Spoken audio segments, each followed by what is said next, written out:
impact is the fuel crisis in Cuba having on the 11 million people living in the Caribbean nation? And what does it mean for tourists who are visiting the country? This is Media Lit. I'm Kieran Alshorn, and the United States has imposed a near total fuel blockade on Cuba, grinding everyday life to a halt as the government rations what fuel they have and leading to constant blackouts, forcing many to turn to wood and coal for cooking.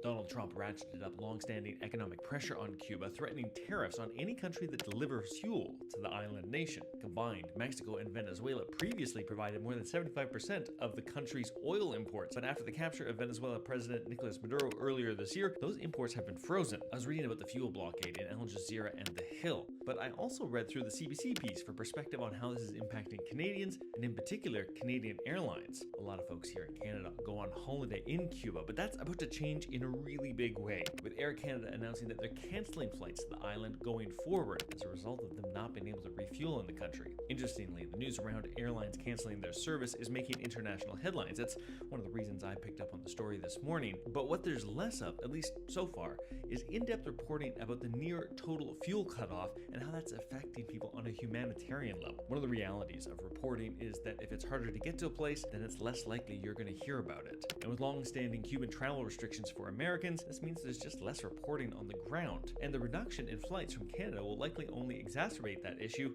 at least for English-speaking journalists. Here's some of what we do know so far.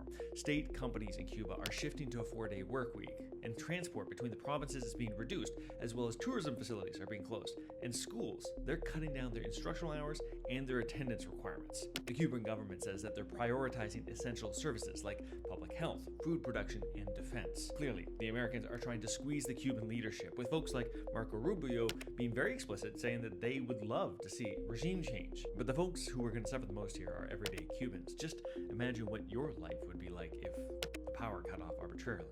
What do you think? Is the suffering worth the political aims that Trump is pursuing here? Or are you more worried about